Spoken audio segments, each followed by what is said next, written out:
health slip, catch a health tip for living the Nebraska good life. Tips for living the Nebraska good life. Hello, my name is Lisa Franzen-Castle, and I work for the University of Nebraska-Lincoln Panhandle Research and Extension Center, located in Scottsbluff, Nebraska. And I'm their Extension Nutrition Specialist. My PhD is in nutrition, and I'm also a registered dietitian. And this series is talking about osteoporosis awareness and prevention, keeping your bones strong. And each May, the National Osteoporosis Foundation celebrates Osteoporosis Awareness and Prevention Month. The foundation has developed campaigns whose themes, messages, and activities build towards the goal of increasing awareness and action related to osteoporosis. And so I encourage you to check out knowmybones.com and also www.nof.org. So first I want to talk a little bit about what is osteoporosis. And when we think about our bones, they're really the framework of our life. They support our body, they give us structure, they protect our internal organs, they help us stand, sit, and walk. And so osteoporosis, or otherwise known as porous bone, is characterized by a low bone mass. There's structural deterioration of the bone tissue, and that leads to bone fragility. So increased susceptibility to things like fractures of the hip, spine, and wrist. Those are the most common ones. But really any bone can be affected. And so our bones become weak and they can break. And a minor fall, or in serious cases, the simple action of a sneeze can actually cause a fracture. And so there's a picture talking about what osteoporosis looks like inside. And on one side we have the normal bone. And under a microscope, certain sections of healthy bone look like a honeycomb. But in bones affected by osteoporosis on the other side, the honeycomb spaces become much bigger, making the bones less dense and weaker.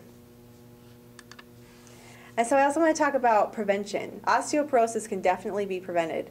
In fact, about 85 to 90% of adult bone mass is acquired by age 18 in girls and 20 in boys. So building strong bones during childhood and adolescence can help prevent osteoporosis later in life. And to optimize bone health and help prevent osteoporosis, it's important to get the recommended amounts of calcium and vitamin D, engage in regular weight-bearing and muscle strengthening exercise, avoid smoking and excessive alcohol, and it's also important to talk to your healthcare provider about bone health. So just to give some facts and figures and background on osteoporosis, it's a major public health threat for approximately 44 million Americans. Otherwise known, like we've got 55% of the people 50 years of age and older that are at risk for this. And osteoporosis statistics show that 10 million individuals are estimated to already have osteoporosis, and 34 million more are estimated to have low bone mass, placing them at increased risk for osteoporosis. So while osteoporosis is often thought of as an older person's disease, it can really strike at any age. I want to talk a little bit about how much osteoporosis costs. In 2005, osteoporosis-related fractures were responsible for approximately $19 billion in costs. And in 2025, experts predict that these costs will rise to almost $25 billion. So it's really, osteoporosis really is an expensive disease. Some symptoms, this is where it can get really tricky because people cannot feel their bones getting weaker. You may not know you even have osteoporosis until you break a bone. So that's kind of what the problem is, because you don't know you even have an issue until it's almost too late. Vertebral spinal fractures, they initially may be felt or seen in the form of severe back pain, loss of height, or spinal deformities such as stooped posture. But in many cases, these vertebral fractures occur with no pain. So again, you might not know that there's even a problem until it's too late. And women can lose up to 20% of their bone mass 5 to 7 years after menopause, making them more susceptible to osteoporosis as well.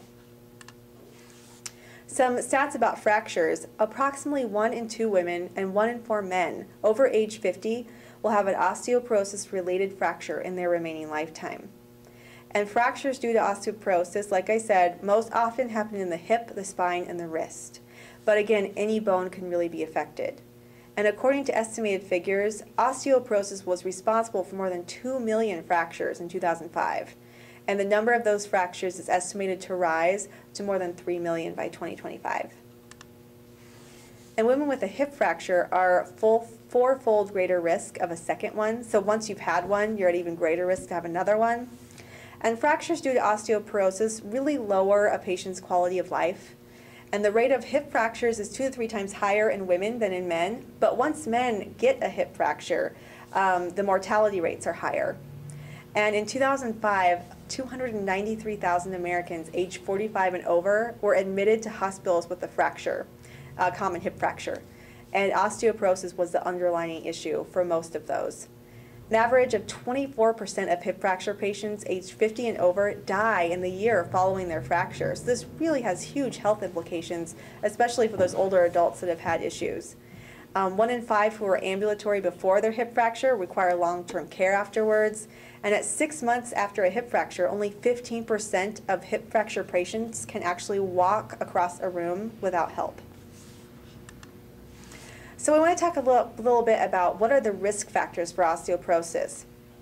Well, one is being female, being older age, if you have a family history of osteoporosis or broken bones. So it's really important to talk about your family medical history, not only for osteoporosis, but other things with your family members. Being small and thin, having low sex hormones. So that means like low estrogen levels in women, including menopause or missing periods, low levels of testosterone and estrogen in men. Your diet, if it's low in calcium and vitamin D, excessive intake of protein, sodium, and caffeine.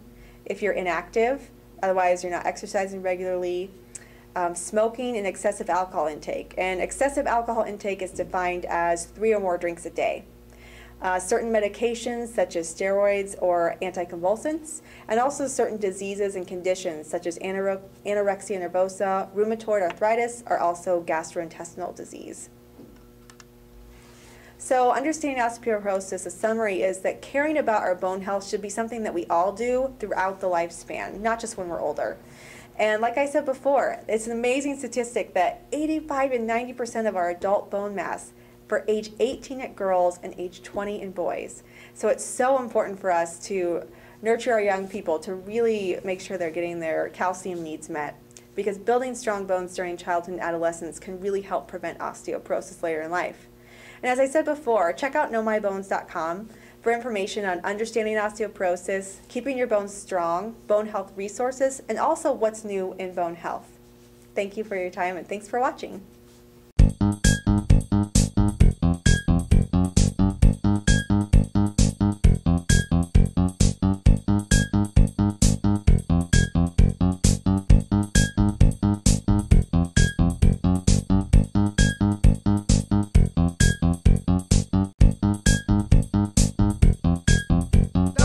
Your health slip, catch a health tip for living the Nebraska good life. Tips for living the Nebraska good life.